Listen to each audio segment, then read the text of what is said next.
Welcome back to the farm, boys and girls. We're glad to have you. We're going to go and see what's going on today. Come on. We have some really beautiful roses in the garden at the farm just now, and just in the last couple of days they've begun to come out. This is a red rose, just like Robert Burns wrote about. This is a very special rose. It's called a peony rose. It's absolutely beautiful. They only flower for a very short time each year. This is a very beautiful bush in the garden at the farm. Little cottage garden roses. They've got a lovely smell.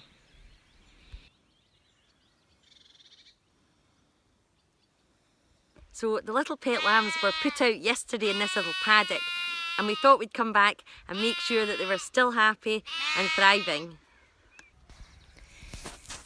As we've seen, Farmer William was feeding the pet lambs on milk and little lamb pellets, and as you can see, they're now starting to decide for themselves when they're hungry.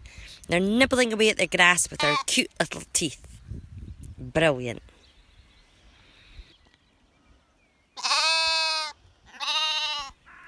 Because we hand-reared these ones, I think they still think that we are their mummy, so they do still come for a little cuddle and to say hello.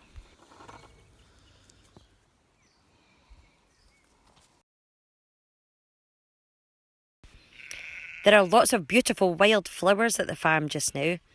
They're all suddenly appearing.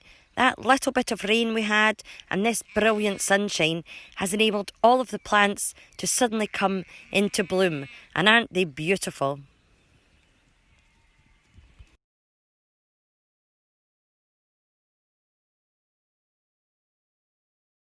There's another wildflower on the farm that is really cool. It's called the Foxglove, and here it is. Let's have a closer look. It is a highly poisonous plant. It can be fatal even in small doses. Its sap, flowers, seeds and leaves are all poisonous, which makes it extra interesting that extracts of this poisonous plant are used in modern day heart medicines. One foxglove can produce around 2 million seeds in a lifetime. Foxgloves are an important source of pollen for bees. The species has evolved to be especially attractive to long-tongued bees.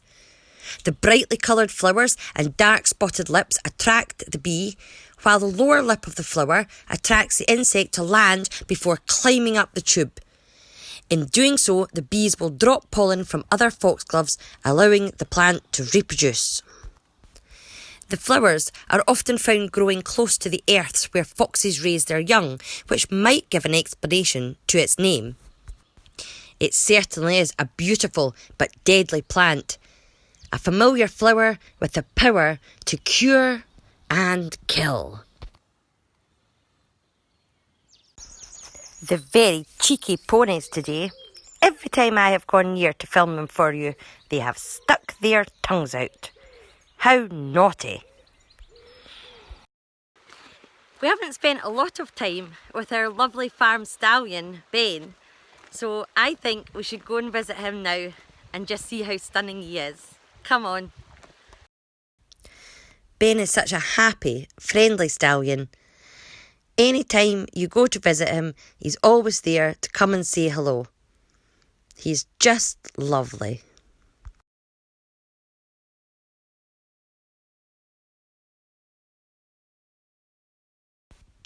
On the way back from seeing Ben, I stopped for a while to take some pictures of the dippers for you, just beside the river.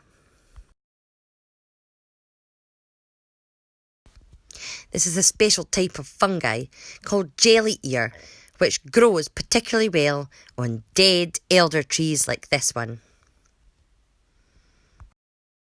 Farmer William has been very busy cutting up this alder tree that had died on the farm, and we thought you might like to know that during the 1950s and 60s it was mainly alder that was used to make famous guitars like the Fenders.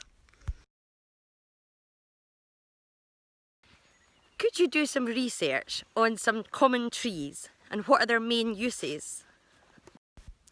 Miss Blackie has a very exciting new toy. It's a new lens for her camera, which allows her to actually zoom in so close to the moon above us. And I thought you might like to see all the craters on the moon. Now, it's safe to look at the moon, children, but we must never ever look closely at the sun. I wonder, having seen the moon so close up, if you could design a moon buggy for the moon and let us have a look at what you design. Good night, boys and girls.